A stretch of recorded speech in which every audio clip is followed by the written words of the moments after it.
안녕하세요. 오늘도 사연 살롱을 찾아주셔서 감사합니다. 상견례까지 마치고 결혼 문턱에서 파혼을 했던 20대 여성이에요. 파혼한 게 무슨 자랑이라고 공개적으로 떠버리냐고 하시겠지만 사람이 그렇잖아요. 너무 화가 나고 억울하면 어디다 하소연이라도 해야 속이 풀리는 거요. 제가 딱 그런 심정이에요. 그러니까 오늘은 여러분이 저에게 대나무 숲 역할을 해주셨으면 합니다. 이렇게라도 털어놔야 안 좋은 기억은 훌훌 털어버리고 새 인생을 살아갈 수 있을 것 같거든요.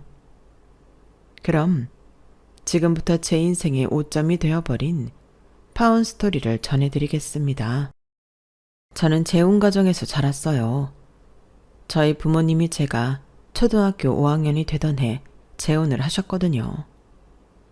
저희 엄마는 제가 5살 때 이혼을 하셨고 새아빠는 저희 엄마를 만나기 8년 전에 아내와 사별하셨어요. 두 분 다 자식이 하나씩 있는 상태였는데 엄마한테는 제가 있었고 새아빠한테는 저보다 6살 많은 아들이 하나 있었죠. 오빠랑 저는 나이 차이가 있어서 그랬는지 아니면 다른 환경에서 자라 낯설어 그랬는지 꽤 서먹서먹했어요.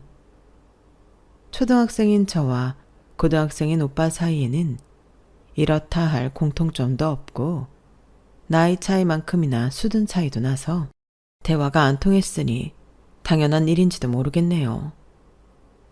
저희 아빠랑 엄마가 미대 CC여서 그랬는지 몰라도 저는 뼛속까지 예체는 게 성향이었었어요. 딱히 미술을 배운 적이 없었는데도 어릴 때부터 미술 관련해서 교내에서 상을 타는 건 부지기수였고 교회 사생대회에서 상도 타곤 했거든요. 반면에 오빠는 전형적인 우등생 스타일이었어요. 초등학생 때부터 단 한 번도 전교 1등을 놓친 적이 없는 수재였거든요. 나중에 안 사실이지만 저희 새아빠가 서울대 출신이더라고요. 오빠네 친엄마도 그렇고요. 수재 둘이 만나서 자식을 낳았으니 자식도 수재가 낳은 거였죠. 같이 사는 동안 제가 본 오빠는 늘 공부하는 모습뿐이었어요. 그 나이 때 고등학생들이 스타크래프트나 리니지 같은 게임에 빠져 사는 것과 달리 오빠는 아이돌 이름도 모를 정도로 TV와 담을 쌓고 사는 사람이었어요. 유일하게 보는 TV 채널이 EBS였으니 말 다 했죠. 오빠는 공부는 잘했는지 몰라도 인간미가 없는 편이어서 가족이라기보다는 한 지붕 아래 사는 하숙생 같은 느낌이었어요. 그도 그럴 게 오빠가 저희 엄마한테 엄마라고 부른 적이 한 번도 없었거든요. 늘 저기요 라고 수줍게 부르곤 했으니까요. 그 문제로 아빠가 몇 번이나 나무라시기도 했지만 호칭 문제는 좀처럼 고쳐지지 않았어요. 반면에 저는 엄마랑 제가 아빠 집에 들어와 살기 시작하면서부터 바로 아빠라고 불렀기 때문에 더 비교가 되곤 했죠. 그렇다고 제가 사교적인 사람이라서 그랬던 건 아니고 아무래도 제 기억 속에 아빠가 없었기 때문에 쉽게 받아들일 수 있었던 것 같아요. 오빠는 친엄마에 대한 기억과 애틋함이 남아있어서 새엄마를 쉽게 받아들이기 힘들었던 것 같고요. 그렇다고 저희 엄마한테 함부로 굴거나 저를 괴롭히는 일은 없었어요. 호칭만 그랬을 뿐이지 엄마한테 늘 깍듯했거든요. 그건 저한테도 마찬가지였어요. 오빠는 제게 살갑게 굴지는 않았지만 그렇다고 싫어하는 것 같지는 않았어요. 오히려 저희 엄마보다는 저를 더 편하게 생각하고 아껴주려고 노력하는 것 같았죠. 그걸 어떻게 아냐고요? 한 번은 엄마랑 아빠가 제사를 지내러 본가에 가셔서 오빠랑 저만 집에 남게 되었는데 오빠가 저만 혼자 집에 있는 게 걱정이 됐는지 야간 자율학습도 빠지고 집에 왔더라고요. 학창시절 내내 지각 한 번 안 하던 범생이가 야자를 땡땡이 치다니 놀랄 일이었죠. 그것도 평소 친하지도 않던 의붓 여동생을 위해서 말이에요. 누가 그러라고 시킨 것도 아닌데 말이죠. 그때 제가 초등학교 6학년이었으니까 밤 시간에 혼자 집에 있는 게 무서울 나이는 아니잖아요. 그런데도 오빠는 수업을 마치자마자 허겁지겁 집으로 돌아왔더라고요. 그리고는 서툰 솜씨로 저녁상까지 차려주었어요. 물론 엄마가 미리 반찬을 만들어서 냉장고에 넣어두고 가시긴 했지만 그래도 서툰 솜씨로 제 밥상을 차려주는 오빠를 보니 신기하기도 하고 그동안 내가 오빠를 오해한 것 같아서 미안하기도 했어요. 다음 날 집으로 돌아오신 엄마 아빠한테 전날 오빠가 야자도 빼먹고 집에 와서 저녁밥을 차려줬다는 얘기를 했더니 두 분 다 깜짝 놀라시더라고요. 하지만 그날 밤에 야자를 마치고 돌아온 오빠는 언제 그랬냐는 듯 다시 예전 모습으로 돌아갔어요. 이후에도 오빠는 가끔씩 예상하지 못한 순간에 감동을 주곤 했어요. 제가 고등학교 3학년 때였는데 아빠가 교통사고를 당해서 한동안 병원에 입원하셨던 적이 있어요. 다행히 크게 다치시진 않았는데 혼자 거동을 못하는 상황이라 엄마가 병원에서 함께 지내야 했거든요. 그래서 엄마가 아빠 간병을 하며 낮 시간에 잠깐씩 집에 들러 빨래랑 먹을 걸 해놓고 가셨는데 문제는 밤에 저 혼자 집에 있어야 한다는 거였어요. 저는 상관없었는데 오빠는 그렇지 않았던 모양이에요. 당시 오빠는 직장에서 가까운 오피스텔에서 생활을 하고 있었는데 제가 혼자 집에 있다는 얘기를 듣자마자 바로 짐을 싸들고 집으로 들어왔더라고요. 집에서 출퇴근을 하려면 왕복 4시간 가까이 드는데 말이죠.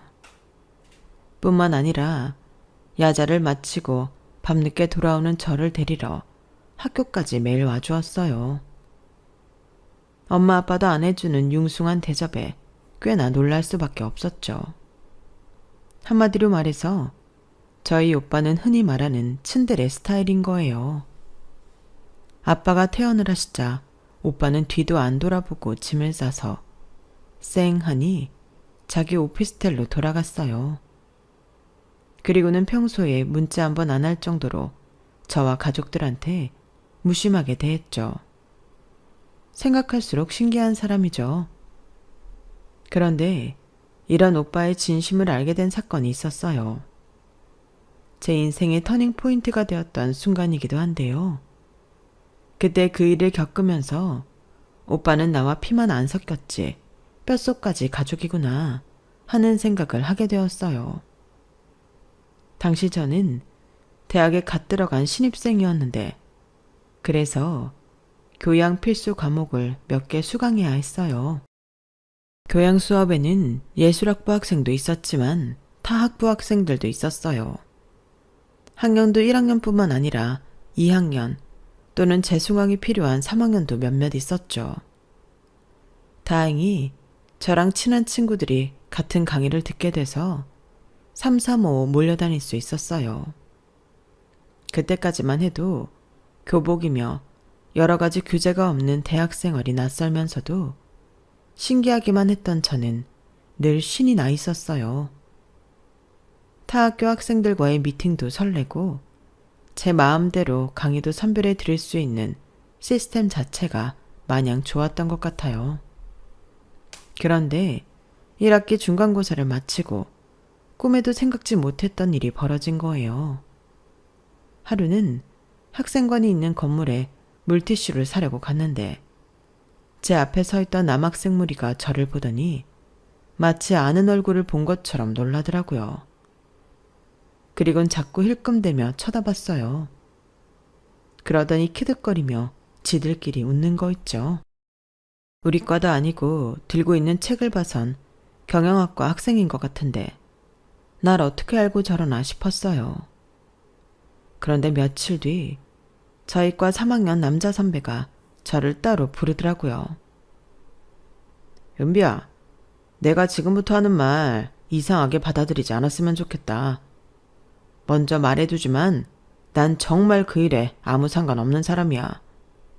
다른 과 친구 놈이 하고 있는 걸 옆에서 보고 너한테 말해주는 것 뿐이라고. 그때까지만 해도 저는 선배가 왜 이렇게 오버하며 뜸을 들이나 했어요. 그런데 선배가 보여준 톡 캡처를 보니 왜 이렇게 선배가 어렵게 말을 꺼냈는지 알겠더라고요. 경영학과 애들이 너랑 몇몇 여자애들 사진을 단체톡에 올려놓고 외모 평가를 한다나 봐. 나도 톡 전체를 다 본 게 아니라서 자세히는 모르겠는데 음담패설도 하고 뭘 어떻게 해보겠다는 둥 안 좋은 계획도 세우는 모양이더라고. 은비야, 난 정말 그 녀석들이랑 상관없어. 네가 안 됐어서 말해주는 거니까 내가 이 얘기 해주는 거는 비밀로 해야 돼. 선배는 마치 쫓기는 사람처럼 주변을 살피고는 강의동을 빠져나갔어요. 그리고 잠시 뒤 선배 이름으로 여러 장의 캡처 사진이 왔어요. 경영학과 남학생들이 여학생들 사진을 올려놓고 외모 평가와 음담패설, 성추행을 모의하는 문자가 적힌 사진이었죠. 아마 친구라는 사람 휴대폰에서 몰래 몇 장 찍어뒀던 것 같았어요. 그 통 내용을 보자 그제야 학생관에서 만났던 학생들이 왜 그런 태도를 보였는지 이해가 갔어요. 그러자 온몸에 소름이 끼치면서 나를 둘러싼 모든 사람들이 무섭게 느껴지더라고요. 그동안 강의실에서 만났던 사람들, 학생관에서 눈이 마주쳤던 사람들, 캠퍼스 안에서 지나쳤던 사람들 중에 저를 장난감처럼 여기며 뒤에서 음담패설을 짓거려왔던 사람들이 있었다는 생각에 공포에 휩싸여 버렸어요. 그렇게 굳은 채로 강의실 앞에 서 있었는데 저 멀리서 남학생들 무리가 다가오더라고요. 자기들끼리 뭐라고 얘기를 하는 것 같은데 제 눈에는 저를 힐끔대며 제 속옷 색깔이 뭘까? 쟤는 남자 경험이 있을까? 쟤는 침대에서 어떤 표정을 지을까 등등 톡에서 학생들이 나누던 얘기들을 하는 것처럼 보였어요. 생각이 거기까지 이르자 도저히 참을 수가 없더라고요. 양손으로 귀를 틀어막고 비명을 질러댔어요. 그리곤 그대로 기절을 해버렸죠. 정신을 차려보니 학교 의무실이더라고요. 같은 과 친구들은 의식을 차리자 걱정스런 표정으로 갑자기 왜 소리를 질렀던 거냐고 물었어요. 하지만 그 무릎에 아무 대답도 할 수 없었어요. 너무 창피해서 친구들에게조차도 알리고 싶지 않았거든요. 그 일이 있고 몇 번 더 학교까지 가긴 했지만 도저히 용기가 안 나서 교문 앞에서 되돌아오고 말았어요. 그렇게 한 달을 학교도 안 간 채 방에 틀어박혀 지냈어요. 부모님한테는 몸이 안 좋다는 핑계를 대고 때로는 휴강이라고 거짓말도 하면서요. 혹시라도 부모님이 아시면 저보다 더 마음 아파하실 것 같아서 저 혼자 꽁꽁 싸매고 있었어요. 그런데 마침 그때 오빠한테 전화가 온 거예요. 당시 오빠는 한국에서 회사를 다니다가 미국에 있는 외국 기업에 이직한 상태라서 미국에서 살고 있었어요. 배편으로 보낸 이삿짐 중에 빠진 게 있다고 항공편으로 보내달라고 전화를 한 거였죠. 그런데 은비야, 너 무슨 일 있어? 목소리가 왜 그래? 오빠한테 말해봐. 무슨 일이야? 세상에 나 혼자밖에 없는 것처럼 두렵고 외롭던 순간에 오빠 목소리를 들으니 나도 모르게 울음이 터져버렸어요. 미국은 밤 시간이라 내일 아침에 출근을 하려면 자야 할 텐데도 오빠는 제가 울음을 그칠 때까지 기다려 주었어요. 그리곤 제가 학교에서 당했던 그 일을 끝까지 들어주었죠. 저는 오빠가 말없이 듣고만 있길래 건성으로 흘려듣나 보다 했는데 제 얘기가 다 끝나자 오빠가 그러는 거예요. 이번 상황을 전해준 너희과 선배 이름이랑 전화번호, 그리고 그 친구라는 사람 이름 좀 알 수 있을까? 그건 왜? 설마 오빠가 전화해서 따지려고 그러는 거야? 그러지 마. 그럼 엄마 아빠도 알게 된단 말이야. 아니야. 그런 거 아니니까 진정하고 오빠가 시키는 대로 해. 일단 아까 내가 말한 거 톡으로 좀 보내줘. 오빠가 알아볼 게 있어서 그래. 부모님께는 절대 비밀로 할 테니까 아무 걱정 말고. 그리고 은비야, 한국에서 버티기 힘들면 언제든 미국으로 와. 오빠랑 살면서 여기서 학교 다녀도 되잖아. 너 정도 실력이면 들어갈 수 있는 대학은 많아. 지금은 눈앞에 닥친 상황 때문에 아무것도 못할 것 같겠지만 절대 그렇지 않아.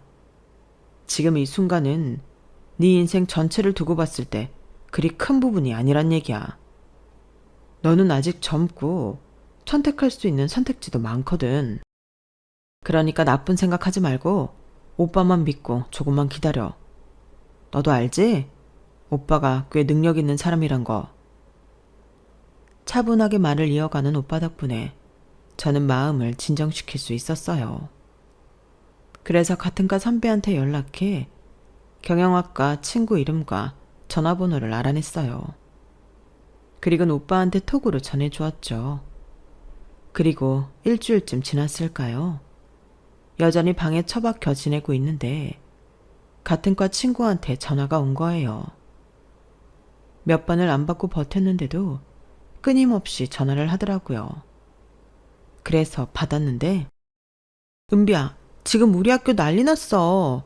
너 상현 선배 알지? 왜 일전에 너 찾으러 강의실까지 왔던 선배 말이야. 그 선배랑 다른 학생들이랑 경찰한테 체포돼서 끌려갔어. 그래서 말인데 혹시 너 상현 선배 때문에 학교 안 나오는 거니? 그 선배가 너한테 뭐 잘못한 거 맞지? 그치? 친구가 말하는 상현 선배는 저한테 단체톡에서 벌어진 사건을 전해준 그 선배였어요. 경영학과 학생들은 몰라도 상현 선배까지 잡혀갔다고 하니까 일이 잘못돼 가는 게 아닌가 싶더라고요. 찜찜한 기분으로 친구랑 통화를 마쳤는데 이번엔 낯선 번호로 전화가 온 거예요. 받아보니 경찰이더라고요. 경찰은 제 이름으로 피해 신고가 들어왔다며 조사할 게 있으니 경찰서로 와달라고 하더군요. 나는 신고를 한 적이 없다고 하는데도 일단 와달라는 말을 하곤 끊었어요. 경찰서로 오라는 말에 죄를 지은 것도 아닌데 덜컥 겁부터 났어요. 생각 같아선 엄마한테 같이 가달라고 하고 싶었지만 그랬다간 이번 일을 모두 알게 되실 것 같아서 할 수 없이 경찰서로 향했어요. 그런데 경찰서 입구에 낯익은 얼굴이 보이지 뭐예요? 저희 오빠였어요. 오빠는 기다렸다는 듯 제게 다가오더니 제 양 어깨를 감싸 잡으며 말했어요. 은비야, 많이 놀랬지? 그런데 걱정할 거 하나 없어. 오빠가 그놈들 신상 파악해서 그동안 했던 짓들까지 파일에 담아서 경찰한테 넘겼으니까. 문제없이 잘 끝날 거야. 중요사항 몇 가지만 물어본다니까 침착하게 사실대로 얘기하면 돼. 오빠가 옆에 있을 테니까 걱정 말고. 안 그래도 혼자 오기 겁이 났었는데 오빠를 보니 안심이 되었어요. 그렇게 담당 형사를 만나 사건 정황을 설명하고 선배가 보내줬던 사진도 보여드렸어요. 그리고 그러는 과정에서 새로운 사실을 알게 되었어요. 제게 이번 일을 알린 상현 선배도 그들과 한패였다는 사실을요. 물론 점점 더 도를 넘어서는 친구들의 행동에 겁이 나서 중간에 발을 빼긴 했지만 그놈들과 함께 여학생들 몰카를 찍고 그걸로 음담패설을 즐겨왔던 게 발각이 됐던 거죠. 그래놓곤 제 앞에선 자기는 아무 상관없는 것처럼 굴었다니 정말 치떨리게 징그러운 인간이었어요. 형사와 얘기를 마치고 나오려는데 일당들과 함께 손목에 수갑을 차고 있던 상현 선배가 저를 불렀어요. 야, 권은비, 네가 어떻게 나한테 이럴 수가 있어? 내가 너한테 다 말해줬는데 어떻게 은혜를 원수로 갚느냐고? 나 너 절대로 용서 안 해. 죽을 때까지 너 쫓아다니면서 오늘 이 원수 갚을 거야. 죽을 때까지 괴롭힐 거라고. 그러자 제 옆에 서 있던 오빠가 다가가 한마디 했어요. 해봐. 얼마나 잘하는지 내가 똑똑히 지켜봐 줄 테니까. 그런데 넌 머리가 안 좋은 놈인가 보다. 이번 일이 세상에 알려지면 누가 더 손해일까? 우리 은비? 은비가 왜? 너희같이 질 떨어지는 루저들이 싼 똥 한번 밟은 것뿐인데 그게 제 인생에 오점이나 남기겠니? 그런데 니들은 아니지. 니들이 앞으로 취직을 하고 여자를 만나 연애를 하고 결혼을 하더라도 니들이 한 짓은 절대 지워지지 않아. 왠지 알아? 내가 니들 회사, 니들 여자친구, 니들 부인한테 니들이 한 짓을 폭로할 거니까. 니 자식들이 다니는 학교에도 뿌릴 거야. 너희 같은 인간들이 절대 사회에서 온전히 살 수 없도록 끝까지 뿌릴 거라고. 말도 안 돼. 그랬다간 형도 처벌받을 텐데요. 그래도 할 수 있어요? 야, 그런 건 니들처럼 쥐뿔도 없는 새끼들이나 걱정할 일이지. 나 같은 사람은 그런 걱정 안 해도 돼. 내 연봉이 얼만데. 그런 일로는 벌금형이 고작인데 까짓 거 내면 돼. 나한텐 푼돈이거든. 근데 너 궁금하지 않니? 네 PC 안에 고의 숨겨둔 비밀 파일들이 어떻게 경찰 손에 들어가는지 말이야. 그거 내가 한 거야. 좋은 머리는 이럴 때 쓰는 거거든. 왜? 이제 좀 겁이 나니? 아까처럼 또 짓거려 보지 왜? 입을 다물어. 그리고 거기 뒤에 있는 니들도 똑똑히 들어. 앞으로 내 동생 눈에서 눈물 한 방울이라도 흐르면 그땐 다 니들 잘못으로 간주하고 니들이 한 짓거리 죄다 주변에 풀 거야. 내 동생 손가락에서 피 한 방울만 나도 그것도 다 니들 잘못인 걸로 알 테니까 한순간도 발 뻗고 편히 살 생각하지 마. 니들한텐 그럴 자격 없어. 선처를 해달라느니 어쩌느니 연락이라도 했다간 봐. 내가 어떻게 니들 인생을 개박살 내는지 보여줄 테니까. 오빠는 살벌한 경고를 날리고는 제 손을 잡고 집으로 돌아왔어요. 오빠의 갑작스런 방문에 부모님은 놀라셨어요. 그러자 오빠는 중요한 물건을 두고 가서 잠깐 한국에 들렀다고 둘러대곤 다음날 아침에 미국으로 돌아갔어요. 결국 그날 일은 부모님 모르게 잘 넘어갈 수 있었어요. 하지만 저는 다시 학교도 돌아갈 엄두가 나지 않아서 자퇴를 하기로 했어요.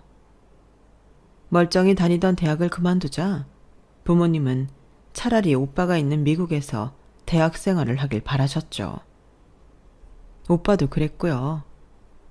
사실 저는 딱히 그러고 싶은 생각은 없었는데 그렇다고 집에서 놀고만 있을 수도 없고 해서 그러기로 했어요. 그렇게 미국 계약에 보낼 포트폴리오를 준비하고 있었는데 하루는 은행에 통장 정리를 하러 갔다가 신입사원 공고를 보게 된 거예요. 저는 은행에서 대졸만 뽑는 줄 알았는데 고졸도 뽑더라고요. 순간 이거다 싶었어요. 한국을 떠나지 않고 내 힘으로 자립할 수 있는 방법. 그래서 가족들 몰래 은행에 입사 지원서를 냈어요. 합격할 확률보다 떨어질 확률이 더 높은 판에 괜히 알렸다가 창피당하기 싫어서 합격자 발표가 있을 때까지 혼자 전전긍긍하고 있었죠. 그런데 안 될 줄 알았던 은행 취업에 성공을 한 거예요. 대학도 중도에 그만두고 전공학과와 관련도 없는 은행에 취직을 했다고 하자 부모님은 무척이나 놀라시더라고요. 그건 오빠도 마찬가지였어요. 원치 않는 유학길에 오를 뻔했다가 기사회생한 저만 신이 났죠. 아무래도 모르는 분야다 보니까 공부를 해가며 일을 해야 해서 힘은 들었지만 그것마저도 즐겁더라고요. 고등학생 때 이렇게 열심히 공부했더라면 서울대도 문제 없었겠다는 생각을 할 정도로 미친 듯이 업무에 관련된 공부를 해나갔어요. 이렇게 조금씩 업무에 대한 이해도가 생기고 실적이 오르니 수당도 덩달아 오르고 자존감도 오르더라고요. 제가 대학을 그만둘 때만 해도 주변에서 대학 중퇴로 뭘 해먹고 살겠냐고 말들이 많았었는데 어엿한 은행원이 되고 나니 다들 부러운 눈으로 보더라고요. 그런데 사실 제가 남들보다 쉽게 은행에 취직한 데는 약간의 이유가 있어요. 시중은행 대부분은 적게는 20%에서 많게는 50%가량 계약직을 쓰거든요. 저도 계약직으로 시작을 한 경우였어요. 창고에서 일하는 대부분의 은행원은 계약직 또는 무기계약직이라고 보면 맞을 거예요. 비록 남들보다 불리한 위치에서 시작했지만 땀은 배신하지 않는다고 몇 년이 지나자 저도 무기계약직이 되었어요. 우수사원 표창도 받고 거의 매년 연봉만큼의 성과급도 받았고요. 은행이 복지도 좋고 남한테 꿀리지 않는 직업이긴 하지만 사실 연봉이 엄청 짜거든요. 6년차가 됐을 무렵 제 연봉이 2,000대 초반이었으니 말 다 했죠. 물론 성과급을 포함하면 4천만 원대가 나오긴 했지만요. 그런데 그때 살짝 위기가 찾아온 거예요. 비록 무기계약직이라고는 하지만 하는 일은 정규직이랑 똑같은데 차별받는 기분이 들어서 점점 일에 의욕이 떨어지더라고요. 차라리 은행을 그만두고 정규직 도전을 해볼까 하는 마음이 생겨서 갈등을 하고 있었죠. 그런데 그때 업무 지원 지시가 떨어진 거예요. 모 대학병원 내 저희 지점에 출산휴가를 받게 된 직원이 있어서 저보고 그 자리에 가라고 하더군요. 제가 남들보다 나이는 어리긴 하지만 그래도 나름 6년차 직원인데 반년 가까이 업무 지원을 가라고 하니까 솔직히 기분은 안 좋았어요. 그런데 저희 지점 상황을 보면 저 외엔 갈 사람이 없기도 해서 군말 않고 가게 되었죠. 그리고 그곳에서 문제의 그 남자를 만나게 된 거예요. 이후 저와 파혼을 하게 된 얘랑이요. 제가 처음 업무 지원을 나갔을 당시 얘랑은 막 인턴을 시작한 참이었어요. 어느 날 갑자기 얘랑이 은행 안으로 달려들어와서는 창구를 맡고 있던 제게 대출 관련 질문을 하더라고요. 제 앞에 고객이 있던 터라 대출 담당자가 따로 있으니 번호표를 뽑고 담당자와 상담을 하라고 했죠. 그랬더니 자기가 시간이 없어서 안 된다고 막무가내로 질문을 쏟아내지 뭐예요. 뭐 이런 사람이 다 있나 싶어서 퉁명스럽게 쏘아붙였어요. 고객님은 바쁜 거 아니잖아요. 일단 번호표부터 뽑으시고 담당자와 상의하세요. 아, 정말 갑갑하시네. 내가 그럴 시간이 없다고요. 지금처럼 실랑이 하실 시간이면 담당자 만나 상담하실 수 있잖아요. 저도 지지 않고 맞섰더니 얘랑은 한숨을 푹 쉬고는 뭔가 말을 하려고 했어요. 그런데 그때 마침 응급 호출이 와서 말도 채 끝맺지 못하고 다시 달려나가더라고요. 속으로 뭐 저런 놈이 다 있나, 지가 의사면 다야? 이렇게 생각했죠. 그 일이 있은 이후로 희한하게 병원 내 식당이나 편의점에서 자주 얘랑을 보게 됐어요. 아무래도 첫 만남이 인상 깊다 보니 눈길이 가서 그렇게 느껴졌는지도 모르겠지만요. 아무튼 매번 볼 때마다 얘랑은 발에 불이 붙은 사람처럼 허겁지겁 뛰어다녔어요. 왜 저렇게 정신없이 뛰어다니나 했는데 옆창구 직원이 그러는 거예요.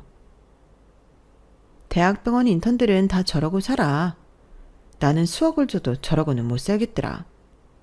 하루 이틀도 아니고 매일같이 쪽잠 자고 환자들한테 시달리고 게다가 공부까지 하는데도 늘 윗사람한테 죽어라 깨지는데 어떻게 저러고 사나 싶거든. 나는 내 자식이 의사한다고 그러면 도시락 싸들고 다니면 말릴 거야. 특히 1년차 인턴들은 너무 불쌍하거든. 이때까지만 해도 월급도 많이 받는 의사가 뭐가 불쌍한가 싶었어요. 그런데 가까운 곳에서 의사들의 삶을 지켜보다 보니 옆 창구 직원 말이 하나도 틀린 게 없더라고요. 참 안 됐다 싶었죠. 그러던 어느 날이었어요. 점심을 먹고 커피 타임을 가지려고 커피를 사들고 병원 내 화단으로 나갔는데 얘랑이 풀 죽은 모습으로 앉아있더라고요. 그 모습을 보니 일전에 야박하게 굴었던 게 미안해서 슬쩍 다가가 말을 걸었어요. 또 뵙네요. 일전에 대출 건은 잘 해결하셨어요? 그러자 얘랑이 제 얼굴을 보며 갸우뚱하다가 그제야 생각이 났는지 그러는 거예요. 아, 은행? 아니요. 은행 갈 시간이 없어서 아직 처리 못했어요. 아, 그거 빨리 정리해야 되는데.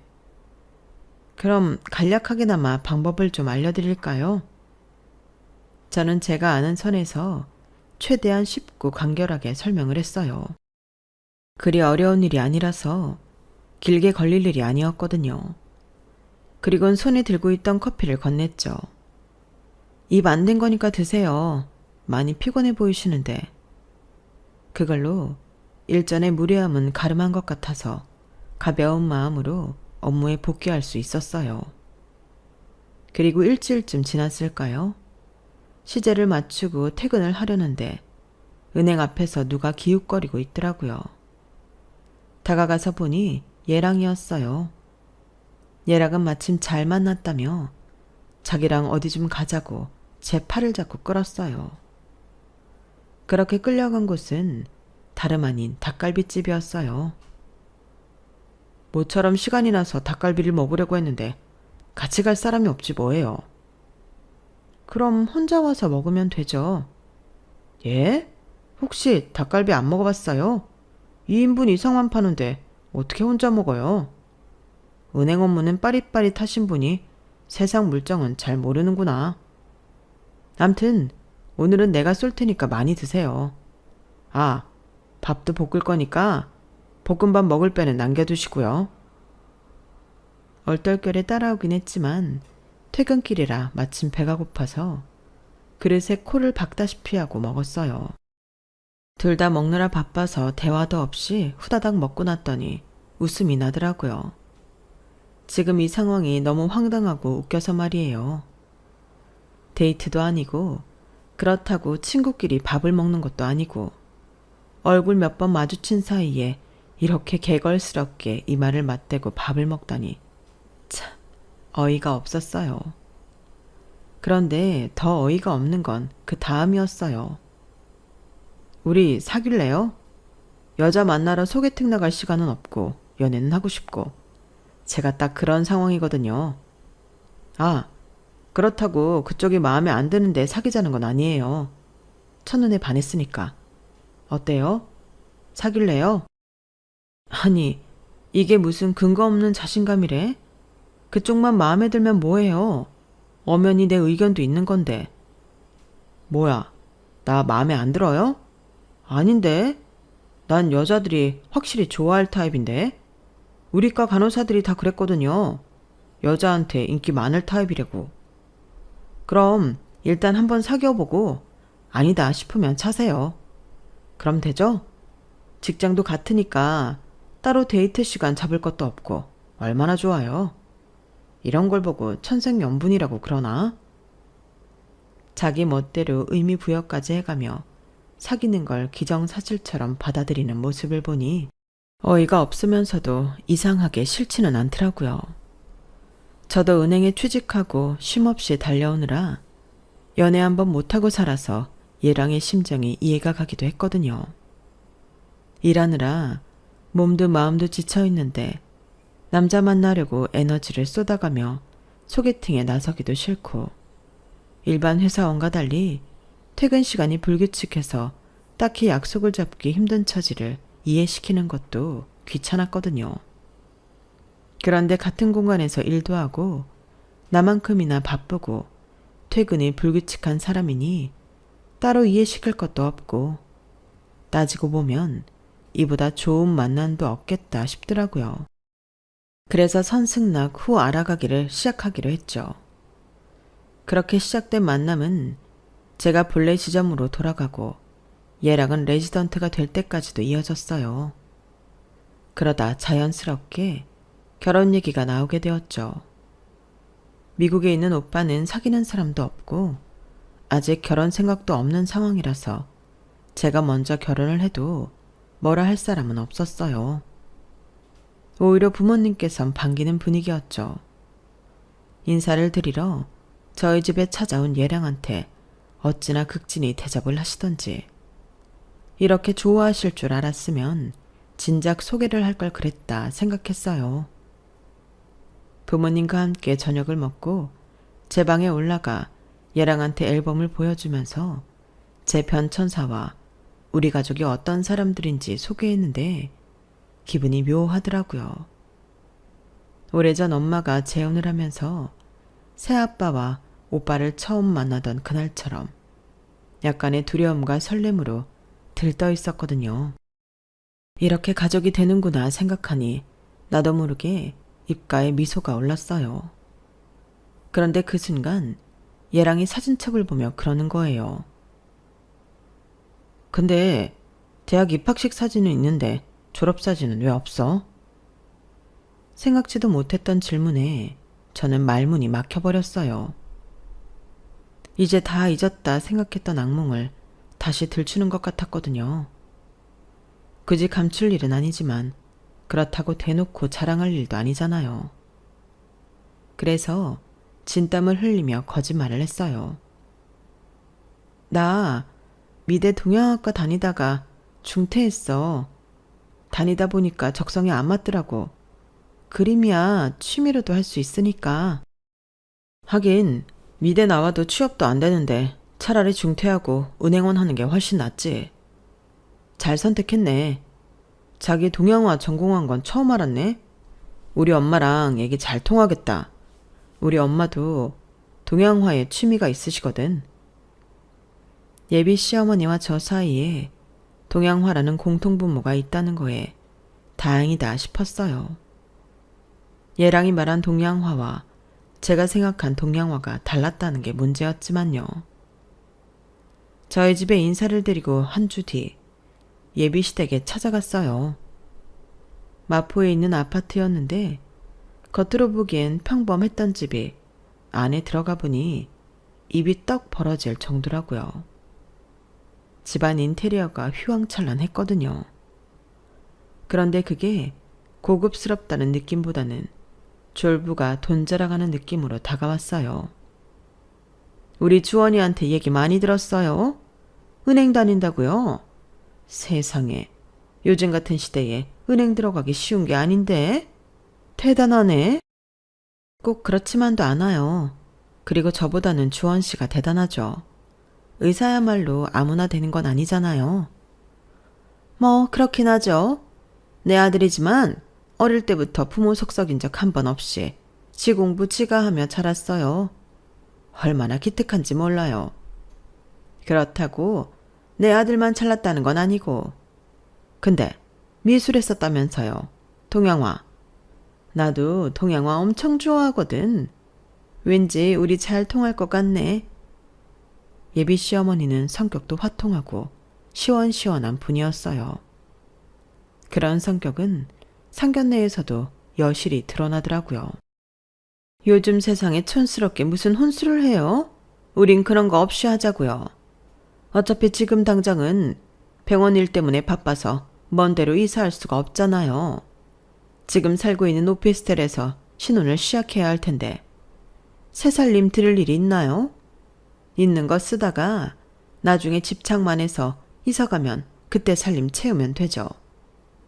둘 다 직업이 탄탄하니까 지들이 벌어서 살림 넓혀가면 되는 거 아니겠어요? 전 그렇게 생각하는데 사돈 내외께선 어떠세요? 의사 아들을 둔 부모들은 아파트의 외제차에 엄청 요구하는 게 많다던데 예비 시어머니는 확실히 달랐어요. 그래서 저희 부모님도 그렇고 깐깐한 오빠도 그렇고 내심 안심을 하는 눈치였죠. 그런데 생각지도 못한 제안을 하시더라고요. 내가 오늘 널 부른 건 다름이 아니라 혼수 문제로 할 말이 있어서야. 상견례 때도 말했다시피 당장 혼수 채울 상황은 아니잖니? 그래서 말인데 혼수 비용 대신 내 앞으로 된 빚을 좀 갚아줬으면 한다. 많이 되지는 않아. 한 1억 5천 정도? 어때? 그 정도는 해줄 수 있지? 어머님, 그런 건 좀 그런데요. 혼수 비용은 저희가 앞으로 쓸 살림을 장만하는데 드리는 돈인데 어머님 빚을 갚아드리면 저희는 나중에 무슨 돈으로 살림을 드려요? 그게 아니더라도 혼수 비용으로 빚을 갚아달라는 건 좀 너무한 것 같은데요. 어머머? 예, 넌 의사 남편을 거저얻는 줄 아니? 우리의 의대 보내는데 얼마나 들었는 줄 알아? 그거 다 내 돈으로 했어. 너는 어쩜 그 정도 돈도 안 들이고 날로 먹으려더니? 너 아주 도둑놈 쥐뽀를 가졌구나. 어머님, 그래도 이건 아니죠. 이제 막 독립을 하는 자식한테 어머님 빚을 지우시는 건 이치에 맞지 않다고 생각해요. 저희가 쓸 물건을 사는 것도 아니고 빚을 갚아달라니요. 저는 그렇게는 못하겠어요. 그러자 예비 시어머니는 불같이 화를 내셨어요. 아, 그래? 오냐? 알았다. 그럼 내 빚 얘기는 없었던 걸로 하자. 대신 혼수로 차나 한 대 뽑아와라. 딴 거 말고 벤츠 S로 뽑아와. 이 정도는 할 수 있겠지? 화가 잔뜩 나신 어머님은 다짜고짜 벤츠 S를 혼수로 해오라고 하셨고 그 말을 들은 저희 아빠는 알겠다고 하셨어요. 그런데 얼마 뒤 어머님이 또 저를 부르신 거예요. 현재 우리 애가 살고 있는 오피스텔 말이다. 거기 계약이 이달 말까지라는구나. 어차피 너도 함께 살아야 하니까 차라리 그 근처에 있는 아파트로 이사를 하는 게 어떨까 한다. 오래 살 집은 아니니까 일단은 전세로 가면 될 것 같구나. 지금 살고 있는 오피스텔 보증금에 전세 대출 조금 받으면 될 거다. 그래서 말인데 전세 대출을 네 이름으로 좀 받자. 네? 제 이름으로요? 직업 특성상 주원 씨 이름으로 받는 게 대출이 더 잘 나올 텐데 왜 제 앞으로 받으라고 하시는지 잘 모르겠는데요. 예, 누구 이름으로 받으면 어때? 어차피 니들 둘이 살 집인데.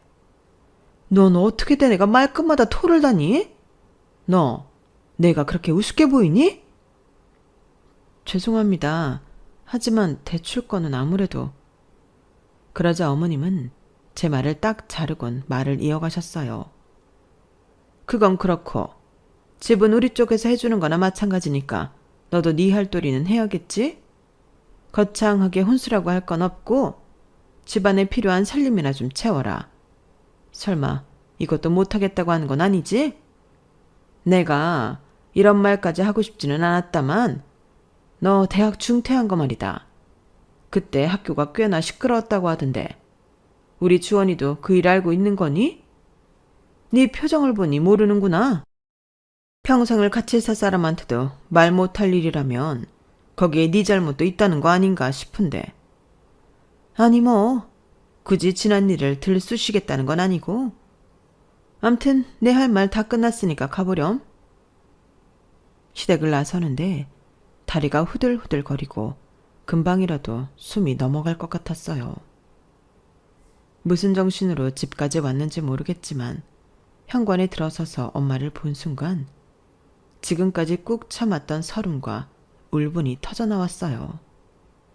그리곤 그동안 감추고 살았던 대학 시절 그 일을 부모님께 털어놓았죠. 그 얘기를 들은 엄마는 그 힘든 일을 혼자 겪게 해서 미안하다며 펑펑 우셨어요. 그리고는 아빠는 화를 내서 누르시며 이런 결혼은 안 하는 게 맞겠다는 말을 하셨어요. 저도 그 말에 동의했고요. 그날 아빠는 예비 시어머니한테 전화해 이번 혼사는 없었던 일로 하자고 하셨어요. 차라리 처음부터 집이랑 차를 해달라고 했다면 이렇게 화가 나지는 않았을 겁니다. 저희가 그 정도 못해줄 형편은 아니니까요. 그런데 말입니다. 자식을 키우는 입장에서 남의 자식의 아픈 상처까지 들춰가며 겁박을 했다는 건 도저히 용서가 안 됩니다. 그건 사람이 할 짓이 아니죠. 당신 같은 사람들이랑 사돈 맺을 생각 없으니 여기서 끝내도록 합시다. 아니 사돈, 내가 뭘 그렇게 잘못했다고 그러는 겁니까? 겁박이라뇨. 있는 일을 말했을 뿐인데 그게 어떻게 겁박입니까? 애초에 혼수 대신 1억 5천 빚만 갚아줬어도 나도 이렇게까지는 하지 않았을 겁니다. 돈 가지고 쪼잔하게 군 건 그쪽이면서 왜 나한테 모든 잘못을 씌우는 거냐고요. 좋습니다. 나도 빈정상해서 이 결혼 못 시키니까 파혼합시다. 하자고요. 예랑의 어머니는 끝까지 모든 걸 우리 탓으로 돌리면서 전화를 끊었어요. 비록 상처만 남았지만 그렇게 모든 일이 끝난 줄 알았어요. 그런데 얼마 뒤부터 지점 사람들이 제 눈치를 보는 게 느껴지더라고요. 내가 파혼을 했다는 소문이라도 퍼진 건가 지레 짐작을 했었는데 하루는 친한 동료가 저를 불러 그러는 거예요. 은비 씨, 자기 혹시 대학 다닐 때 학교에서 문제 있었어? 아니, 요즘 자기에 대한 소문이 들리길래 은행 게시판에 은비 씨에 대한 이상한 글이 올랐다더라고. 그 말을 듣고 게시판을 확인했더니 이미 문제의 글은 없더라고요. 그 글을 읽은 동료한테 들어보니 대학 시절 제가 당했던 일이 마치 제가 남자들한테 해프게 굴어서 일어난 일인 것처럼 둔갑돼 있더라고요. 너무 억울해서 회사에 휴가를 내고 도대체 그런 말도 안 되는 글을 누가 올린 건지 업체를 통해 찾아 나섰어요. 그랬더니 예랑의 어머니더라고요. 내가 없는 말을 한 것도 아닌데 뭐가 잘못이라는 거냐? 난 그저 들은 사실을 전했을 뿐이야. 억울하면 너도 해명글을 쓰던가. 나 바쁘니까 앞으로는 일단 하찮은 일로 전화하는 일은 없었으면 한다. 얘랑 어머니는 되려 화를 내며 전화를 끊었어요. 20살 때 같으면 겁이 나서 아무것도 못했을 테지만 직장 생활을 하며 나름 세상을 알게 된 지금의 저는 그때처럼 벌벌 떨며 피하지만은 않았어요. 우선 저희 지점 사람들한테 지난날의 일을 솔직히 털어놨어요. 가해자들이 그 일로 어떤 처벌을 받았는지까지 모조리요.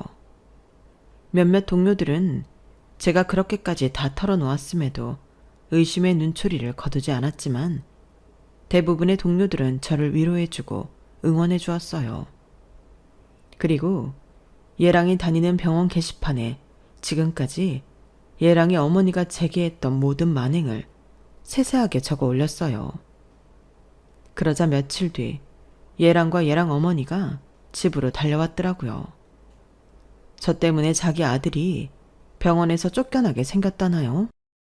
예랑은 당장 해명글을 올려달라고 통사정까지 했어요. 내가 왜? 없는 일을 말한 것도 아니고 있었던 사실만 적어서 올렸을 뿐인데. 아주머니도 저한테 똑같이 그러셨잖아요. 그런데 왜 저만 해명글을 올려야 합니까? 싫어요. 그 일로 병원에서 잘리게 된다면 그건 주원 씨 능력이 그깟 소문을 못 이길 정도로 빈약했기 때문이 아닐까? 난 똑같이 당했음에도 은행에서 퇴사를 종용하긴커녕 용감하다고 칭찬을 하던걸? 그리고 아주머니, 조만간 소장 날아갈 테니까 그렇게 아세요. 아주머니께서 업체를 통해서 제 대학 시절 가해자들을 만나고 다녔다는 거 알아요. 그래서 이참에 그놈들한테도 싸그리 소송 걸려고요. 그런 놈들이랑 손잡고 거짓 소문까지 유포하셨으니 아주머니 죄도 가볍진 않을 겁니다. 아, 그리고 도박 좀 그만하세요. 전 또 동양화의 조예가 깊으시다길래 그런가 보다 했는데 그 동양화가 화토장일 줄은 몰랐네요. 아무튼 전 당신들과 다시는 얼굴 마주치기 싫으니까 앞으로는 제 변호사랑 얘기하세요. 아빠가 혼수 비용으로 쓰라고 주신 돈 대형 로펌 변호사비로 쓰기로 했거든요. 물론 내가 승소하면 변호사 비용도 고스란히 아주머니 몫이 될 테지만요. 그럼 잘난 의사 아드님 손 꼭 잡고 조심히 가세요. 그렇게 저는 대문을 닫고 집으로 들어왔어요. 소송은 현재까지 진행 중이고 딱히 걱정은 안 하고 있어요. 물론 제가 병원 게시판에 글을 올린 부분에 대해서는 그에 상응하는 벌을 받을 생각이에요. 변호사 말로는 벌금형 정도가 될 거라고 하더군요. 이번 파혼을 계기로 저는 해묵은 트라우마까지 지을 수 있었어요. 저는 더 이상 겁에 질린 20살 아이가 아니라는 걸 저 스스로도 깨달을 수 있었거든요. 이제 30을 바라보는 성인이 됐으니 앞으로는 당당하고 용감하게 세상을 헤쳐나갈 생각입니다. 지금까지 제 사연을 들어주셔서 감사합니다. 이야기하고 나니 속도 좀 편안해지는 것 같습니다.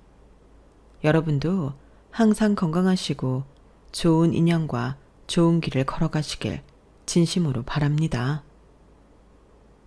여러분, 사연 댓글에 응원과 현명한 조언 부탁드려요.